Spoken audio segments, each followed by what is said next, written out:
बच्चों, आज हम हिंदी अनुराग का पाठ 4 मेरी भी आभा है इसमें पढ़ने जा रहे हैं। यह एक कविता है जिसे कवि नागार्जुन ने लिखा है। इस कविता में कवि बार बार हमको यह याद दिला रहा है कि भारत को जो स्वतंत्रता प्राप्त हुई है उसमें भारत की जनता का महान योगदान है। भारत की जनता में उन्होंने किसान और मजदूरों का विशेष योगदान बताया है। चलिए पाठ प्रारंभ कर रहे हैं। नए गगन में नया सूर्य जो चमक रहा है, यह विशाल भूखंड आज जो दमक रहा है, मेरी भी आभा है इसमें।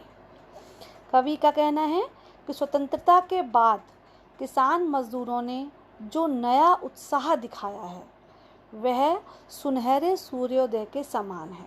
कि जो सूर्योदय चमक रहा है वो किसानों और मजदूरों के बलिदान के कारण है जो उन्हें स्वतंत्रता के बाद प्राप्त हुआ है। इसी के साथ भीनी भीनी खुशबू वाले रंग बिरंगे यह जो इतने फूल खिले हैं, कल इनको मेरे प्राणों ने नहलाया था, कल इनको मेरे सपनों ने सहलाया था। कवि कह रहा है कि इसी के साथ प्रकृति में खिले जो रंग बिरंगे फूल हैं वे स्वतंत्रता प्राप्ति का नया सवेरा है। जनमानस ने भी जिनका सपना देखा था और जिसको पाने के लिए उन्होंने अपने प्राण तक न्यौछावर कर दिए थे।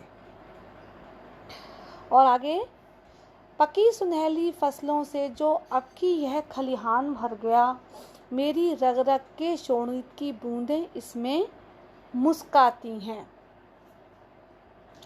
आगे कवि कहता है कि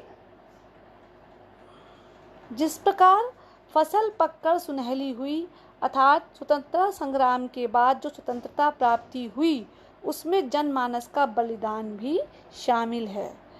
कवि का कहने का तात्पर्य यह है कि पर्यावरण में जो कुछ आकर्षक है, चाहे वह प्राकृतिक हो या मानवकृत, स्वतंत्रता के बाद जो भी परिवर्तन हुए हैं वे सब महान जनता के महान बलिदान के कारण ही है।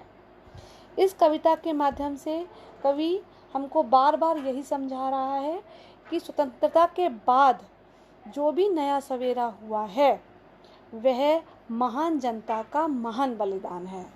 फिर से कवि वही दोहरा रहा है, नए गगन में नया सूर्य जो चमक रहा है, यह विशाल भूखंड आज जो दमक रहा है, मेरी भी आभा है इसमें।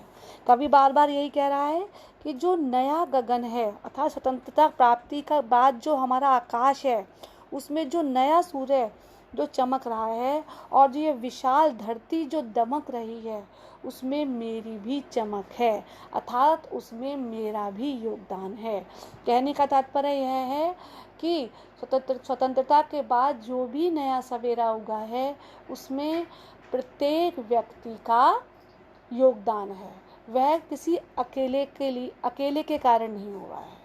तो इस प्रकार इस कविता के माध्यम से हमें कवि संपूर्ण मानव जाति के बलिदान का संदेश दे रहा है। आशा है बच्चों आपको यह पोयम, यह कविता भली भांति समझ में आ गई होगी। धन्यवाद बच्चों।